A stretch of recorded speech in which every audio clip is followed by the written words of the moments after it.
Hello everyone. On behalf of our entire staff, I'd like to personally welcome you to the Emergency Reporting family and congratulate you on choosing the nation's premier records management system for fire, rescue, and medical services departments. As always, we'd like to remind you of our training opportunities. We continue to provide free training on the first Thursday of every month as part of our Virtual Thursday series. In addition to that free training, we offer a number of options of paid training that include customized trainings for your department, as well as our various academy-style trainings and summits, which are built for the full spectrum of our customer base and cover the whole ER platform. If you are interested in any of these additional training opportunities, please contact our training team via email at training@emergencyreporting.com. To review additional information about our training opportunities, please go to our website, www.emergencyreporting.com. This short video is a critical step in getting started. The goal of this process is to get you and your agency started on the right foot using our system. As you view this video, feel free to pause it as needed to jot down any questions we can help answer during your upcoming one-on-one live session with a regional trainer. If you haven't scheduled your administrator onboarding training yet, please contact our training team as soon as possible so we can get that booked. All right, let's get started. The objectives of this video are to learn about the daily log function bar. We'll also learn how to enter a daily log item. And finally, we'll learn how to access the essential reports that draw from the daily log. As always, we'll need to log into the system. If you're not sure how to get to your login page, please review our Getting Started video Part 1. It's a great idea to bookmark your login page for quick access in the future. Excellent. Now that we're logged in, let's begin. The daily log is integrated into the welcome page. It appears just below System Notifications. Before we look at the daily log, let's talk about the station assignment shown here on the home screen. The main thing I want to point out here is that this station assignment is also attached to the station log you will be making entries into. We talked about that in our Getting Started video Part 3, Changing Password, Shift, and Station. But I wanted to make sure we highlighted it again here. If your department has turned it on, you can make a station assignment change here at the Change Station Shift link so that you are making log entries into the correct station log. If you haven't already, please take a look at our Getting Started video number 3 to learn about this operation. Now, let's take a look at the daily log function bar first. At the far left, you'll notice a folder icon that allows you to expand or collapse the daily log. By default, this feature is set to expanded mode each time you log in. Moving to the right, there is the Select Stations button that when selected will open a dialog box where you can select what daily logs you want to view. By default, the station you are currently assigned to is selected. You can choose a combination of stations. For example, as a battalion, you might want to see all the stations you are responsible for. Or you can select all stations and see what's going on department-wide. There are two navigation buttons. Click this one to go back one day at a time, and this one over here to go forward one day at a time. You can also enter a date directly into this field to go directly to a specific day. Okay, now that we know how to navigate the daily log function bar, let's make an entry. First, we'll click on Add to Log. Dialog box will appear with multiple fields.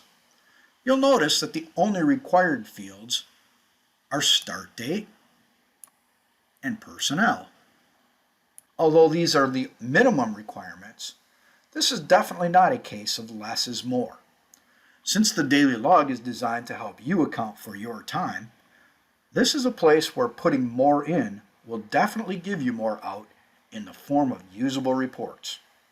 It's always a good practice to enter both start and end dates and times.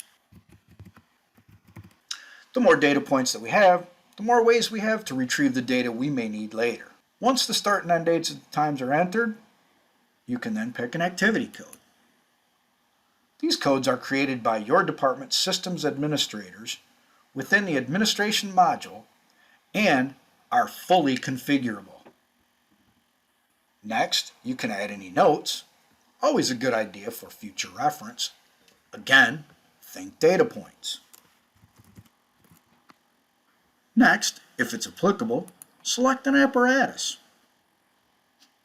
The next selection allows you to choose the personnel that were involved in the activity. You'll notice that the box next to Me is checked. This is by default and will add the person making the entry to the log for this item. Let's say this was an entry that I'm logging for someone else, or wanted to add the other members of my crew to this log entry. I can click on the List button here.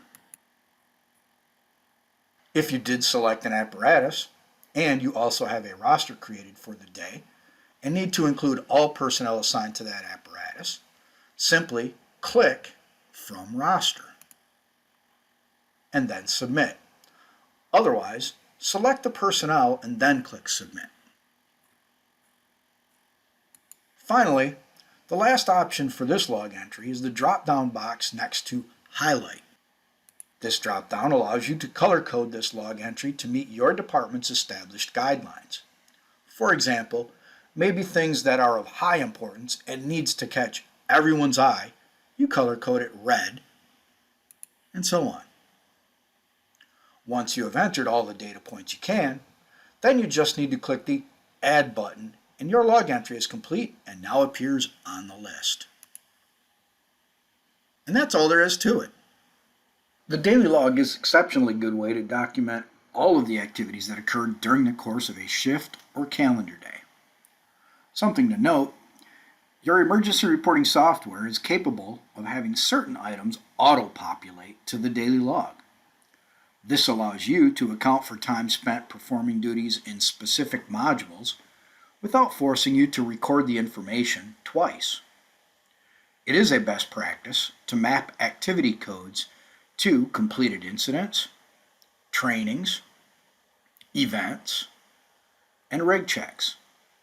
By default, a few of these are already done for you in the admin module under the default activity codes. You can also have completed inspections auto-populate to the daily log.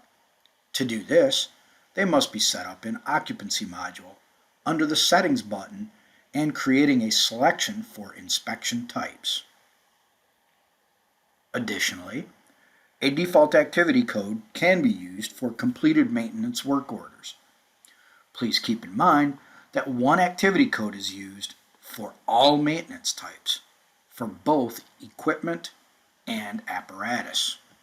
Before we conclude this session, I want to give you an idea of some of the excellent reports that can be generated from the daily log, and to re-emphasize how putting good stuff in gives you good stuff out. You know, like data points. If you click on the Reports module, you can drill down to the daily log by clicking on Daybook and then clicking Daily Log. This will give you 6 different ways to search those data points we've talked about. Another way is to simply type log in the search field at the top of the Reports module, hit enter, and this will give you several options for reports to choose from. Most of these reports come from the daily log, with a very few exceptions. This can be a great way to find the report that includes the data points that you are looking for. So, as you can see, the daily log is a pretty powerful tool for documenting station activities. Okay, so let's recap. We learned about the daily log function bar. We also learned how to enter a daily log item. And finally, we covered a couple of ways to access the essential reports that draw from the daily log.